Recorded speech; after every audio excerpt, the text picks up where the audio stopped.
Prezados amigos do YouTube, sejam muito bem-vindos a mais um episódio de Um Medicamento Não é Pop. Neste vídeo, contaremos a história da descoberta do primeiro antibiótico e o triste evento que ficou conhecido como o desastre do elixir da sulfanilamida. Corria o ano de 1932 e, aos 37 anos, o jovem Gerhard Domagk se isolava à mesa do escritório repleta de artigos de jornais médicos e anotações, enquanto as ruas se agitavam na véspera das eleições alemãs. A sua empresa empregadora nascera do avanço da ciência local. As universidades alimentavam as indústrias com pesquisas e recém-formados qualificados, ao passo que os industriais se amparavam e investiam na vida acadêmica. Essa relação simbiótica impulsionou a indústria química na Alemanha. Os laboratórios químicos se proliferavam e, com eles, pesquisadores tornavam-se celebridades pelas descobertas industriais que eclodiam desde o final do século XIX. O ferro e o carvão jorravam do solo, impulsionando a industrialização do país, que deixava a vida agrária para se igualar a grandes, como a França e a Inglaterra. Se por um lado os químicos alavancavam a indústria alemã, por outro, um produto especial estimulava as pesquisas químicas, o corante. Os industriais aperfeiçoaram as reações químicas para desenvolver novas tintas de roupas. A indústria têxtil agradecia, e em parte por isso, a Alemanha se tornou uma potência. A estrutura do benzeno fora descoberta e assim se podia manipular a molécula dos aromáticos. Os corantes deixaram de vir de plantas e animais. Nasciam nos laboratórios alemães. Surgia a alanina, que também auxiliava a medicina por colorir células animais e vegetais. Os patologistas agradeciam. Um novo mundo microscópico surgia aos olhos da ciência. Enquanto isso, os laços entre as indústrias privadas e universidades se estreitavam. Cartas e telegramas transitavam entre as instituições. Cientistas trocavam informações e pesquisas. Emergiu o índigo sintético, a naftalina e a antracina. As novas fábricas assentadas ao longo dos rios e trilhos produziam 140 mil toneladas de corantes por ano, quase 90% da produção mundial. Somente a indústria química alemã empregava mais de 180 mil trabalhadores. Na década de 1920, deu-se uma jogada de mestre. As 6 gigantes da química alemã, capitaneadas pela BASF e Bayer, se aliaram em um único conglomerado. Nascia a IG Farben. Cada qual se mantinha independente, mas melhoraram os meios de partilha dos lucros e reduziram a concorrência. Em 1929, entrou em cena Domagk, contratado pela IG Farben para trabalhar no Instituto de Pesquisa em Bacteriologia. O jovem diretor focou sua pesquisa no combate às infecções. Domagk presenciou catastróficas infecções na Primeira Guerra Mundial, quando interrompeu seus estudos e adiou sua formatura na Universidade de Kiel. Durante o conflito, presenciou a morte de milhares de soldados vitimados pelos ferimentos infectados. A filosofia do experimento presente na mente de Domagk nasceu na década de 1870, quando o jovem médico alemão Paul Ehrlich trabalhava no laboratório de anatomia da Universidade de Estrasburgo. Acostumado a visualizar lâminas de tecidos humanos coradas ao microscópio, Ehrlich elaborou sua teoria. Uma hipótese simples, porém revolucionária. Os corantes atingiam o alvo e impregnavam as proteínas animais e vegetais. Uniam-se aos tecidos de maneira irreversível. Roupas de lã e algodão fixavam as diferentes cores. Além disso, os tecidos humanos também eram sensíveis a diferentes tipos de corantes. O núcleo celular se impregnava por corante diferente do citoplasma. Isso deixava clara a predileção de determinadas tintas por diferentes estruturas biológicas. Ehrlich suspeitou que os micro-organismos também apresentassem receptores para esses diferentes corantes. Se assim fosse, seria possível desenvolver uma substância que destruiria os micróbios quando aderida a eles.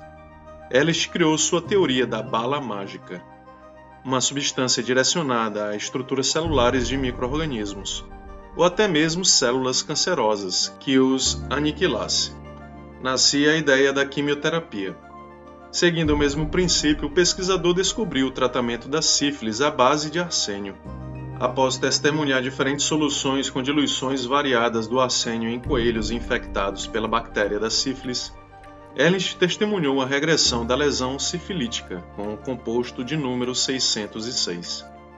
Em 1910, era lançado o fármaco Salvarsan para tratamentos de pacientes sifilíticos.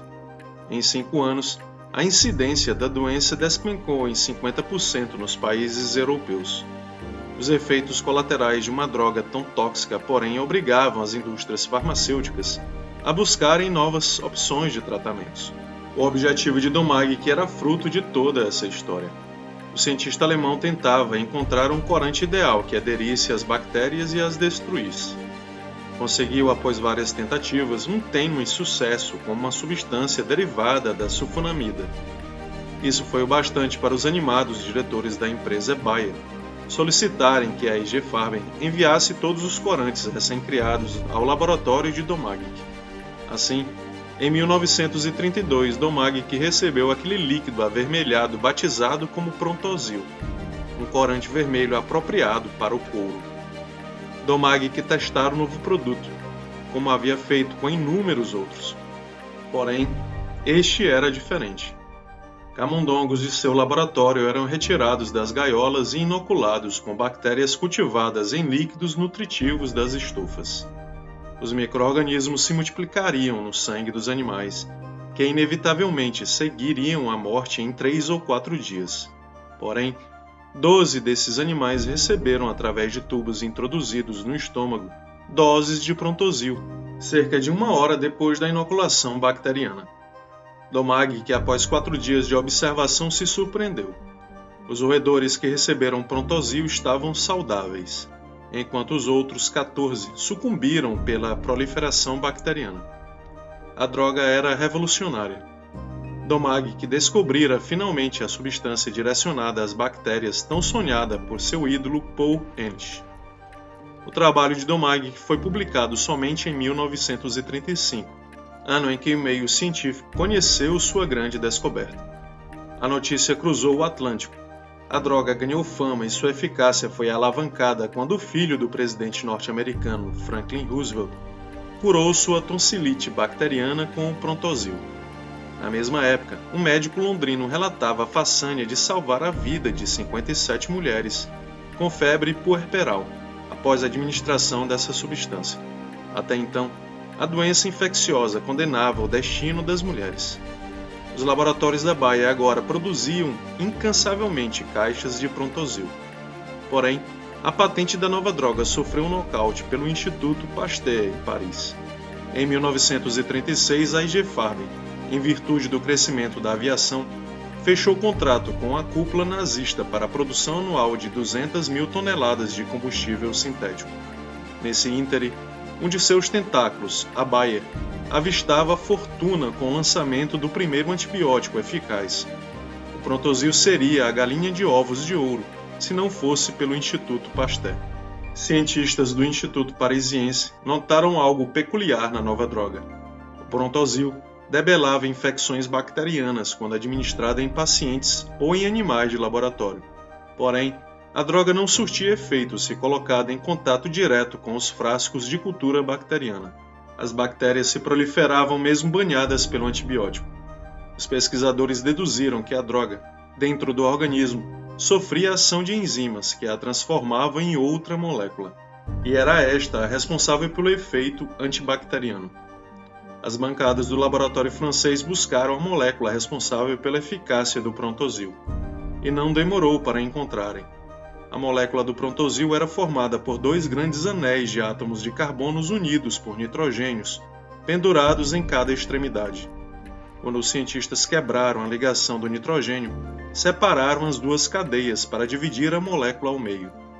Uma das partes consistia na molécula conhecida da sulfanilamida, e os testes em laboratório confirmaram que essa metade detinha o poder antibacteriano, enquanto a outra metade nada fazia. Para a Bayer, o ramo da IG Farben, essa descoberta foi um banho de água fria, porque a sulfanilamida não era uma molécula recém-descoberta. Portanto, a indústria não tinha direito à patente.